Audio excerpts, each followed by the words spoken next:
Луиза Хей. 21 күнде бақытты болудың құпиясы. 3 күн. Өзіңізбен не жайында сөйлесесіз? Бүгін сіз жылдар бойы санаңызға әбден сіңісті болған ұғым түсініктерді өзгерту, жағымсыз ойлардан арылу жайында молырақ мәлімет аласыз. Сөйтіп дәл қазіргі сәтте өмір сүруге көшесіз.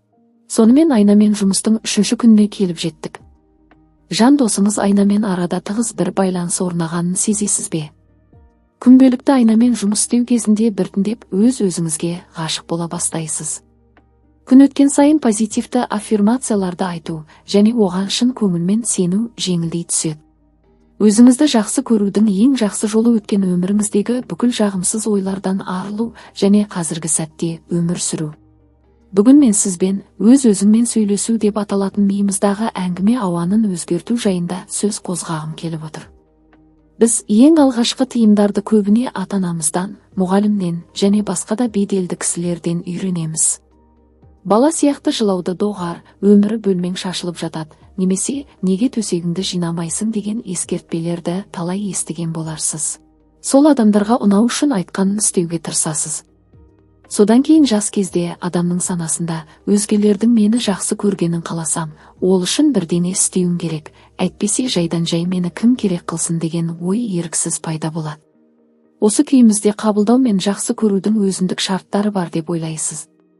Алайда басқалардың сізді жақтыруы я жақтырмауы олардың өз құндылықтарына негізделгенін және сіздің өз-өзіңізді қалай бағалайтыныңызға еш қатысы жоқ екенін есте ұстаған жөн.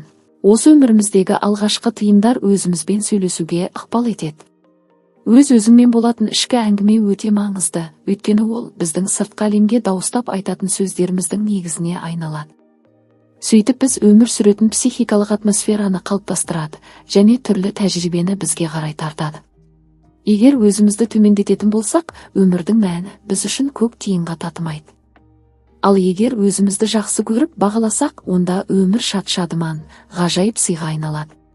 Өміріңіз бақытсыздыққа толы болса, немесе осы күніңізге көңіліңіз толмаса, ата-анаңызды немесе Құдайды кінәлап, мұның бәрі солардың кесірінен деп айта салу өте оңай. Алайда соларды кінәлағанның өзінде жағдайыңыз бірден жеңілдеп кенет бақытты болып кетпейсіз, проблемалар сол күйінше қала береді. Біреуді айыптау сізге еркіндік әкелмейді. Сөздің құдіреті күшті. Сондықтан айтатын әр сөзіңізге мұқият ден қойыңыз. Егер негативті немесе ойыңызды шектейтін сөздер айтқаныңызды байқасаңыз, оларды түзетуге болады. Мысалы, бір жайсыз жағдайды естісем, оны бірден айналамдағы адамдарға жеткізуге асықпаймын. Естідім бе? Иә, сол жеткілікті, әрі қарай оны таратудың қажеті жоқ. Ұмытамын, ал егер жақсы бір әңгіме құлағыма шалынса, барлығымен бөлісемін. Көпшілік ортада адамдардың не айтып жатқанын және қалай айтып жатқанын шын көңілмен құлақ түріп тыңдаңыз. Сол адамның аузынан шыққан сөзді оның өмірінде бастан кешірген жағдайлармен байланыстыра аласыз ба, соған мән беріңіз. Өте көп адам өз өмірін бүйтуім керек, сөйтуім керек деген шектеулермен бұғаулап тастаған. Керек менің құлағым өте жиі еститін сөз. Естіген сайын қоңырау соғылатын сияқты. Мен адамдардың осыны бір параграфта 12 мәрте қайталағанын естідім. Дәл осы адамдар өз тағдырының неге соншалықты қатал екенін, немесе басынан өткен бір жайды ұмыта алмай жүргенін айтып шағымданады. Өздері өзгерте алмайтын жайттар үшін күйіп піседі. Кейде біреулердің қате шешім қабылдауына үлес қосып, өз қатесіне қате жамап, қолы еш босамайды. Айнамен жұмыс кезінде өзіңіз жайлы тек жақсы сөздер айтыңыз және оны жағымды аффирмацияларды қайталау арқылы одан сайын бекітіп отырыңыз. Солай өзіңізбен ішкі диалогке позитив әкелесіз. Бала кезден келе жатқан кез келген жағымсыз пікірді өңін айналдырып, жақсы жағына өзгерте аласыз. Мысалы, өмірі ештеңені дұрыс істемейсің деген сөзді мен қабілетті адаммын және жолымда кездескен кез келген істі дөңгелетіп әкетемін деген аффирмацияға айналдыруға болады. Өзіңізді және басқаларды тыңдау арқылы жалпы не айтқаныңызды, қалай және не үшін айтып жатқаныңызды жақсырақ біле бастайсыз. Оны білуші диалогты денеңіз бен ақыл ойыңызды нәрлендіретін және емдейтін аффирмацияға айналдыруға көмектеседі. Өзіңізді жақсы көрудің керемет әдісі емес пе? Қане аффирмация жасайық. Мен өткен өмірімдегі бүкіл жағымсыз ойлардан арыламын. Мен қазіргі сәтте өмір сүремін. 3 күннің айна жаттығуы. 1. Айнаның алдына барып тұрыңыз, не отырыңыз. 2. Көзіңізге тура қараңыз. 3. Мына аффирмацияны айтыңыз. Өзіме не десем де, оны тек махаббатпен айтамын. 4. Қайталаңыз, айна алдында өзіме не десем де, оны тек махаббатпен айтамын. 5. Кішкентай кезіңізде естіген сөздер әлі күнге дейін көкейіңізде жүрме. Айталық, сен ақымақсың, сенен дұрыс адам шықпайды, немесе тағы басқа түрлі мазақ сөздер ойға оралуы мүмкін.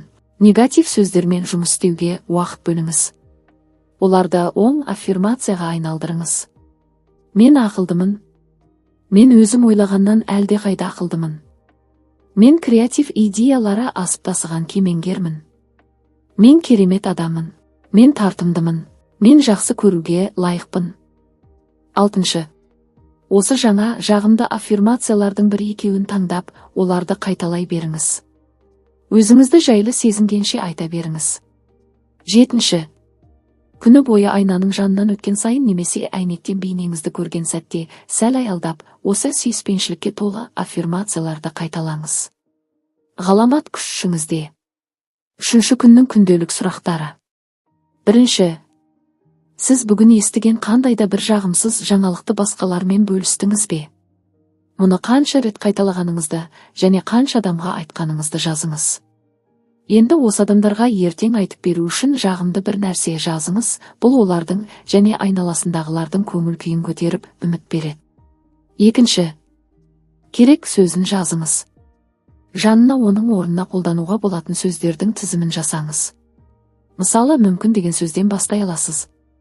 3. Бүгін үйренген бірнеше жаңа позитивті аффирмацияларды айнаңызға жапсырып қойыңыз, сонда оларды көрген сайын бұл жаттығуды қайталайсыз.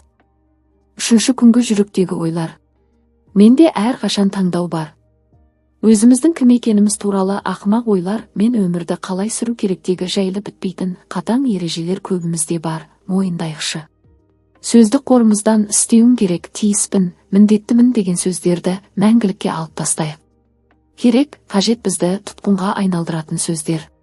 Мұндай сөздерді айтқан сайын өзімізді немесе басқа біреуді қателікке ұрындырамыз.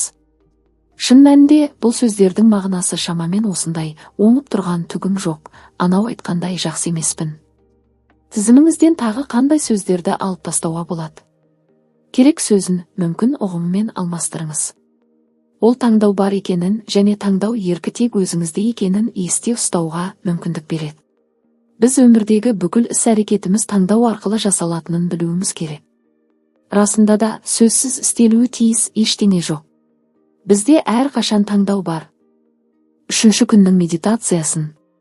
Сіз махаббатқа лайықсыз. Жан-жағыңыздан түгел махаббат қоршап алған. Өзіңізді бақытты, дені сау және бір тұтас жан ретінде елестетіңіз. Өміріңізді бүкіл егжей-тегжейімен өзіңіз қалаған нұсқада көз алдыңызға елестетіңіз. Сіз оған лайықсыз, еш күмәніңіз болмасын.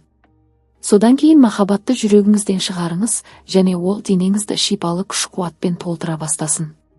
Сіз орасан зор махаббат шеңберінде отырғанда сүйіспеншілігіңіз бөлмені және бүкіл үйіңізді айналып жүр. Махаббат айналымын сезініңіз, сізден шыққан сезім зорайып өзіңізге қайта оралады. Махаббат ең күшті емдеуші құдірет. Бүкіл тәніңіз махаббатқа шомылсын. Сіздің өзіңіз махаббатсыз. Каналға жазылыңыз.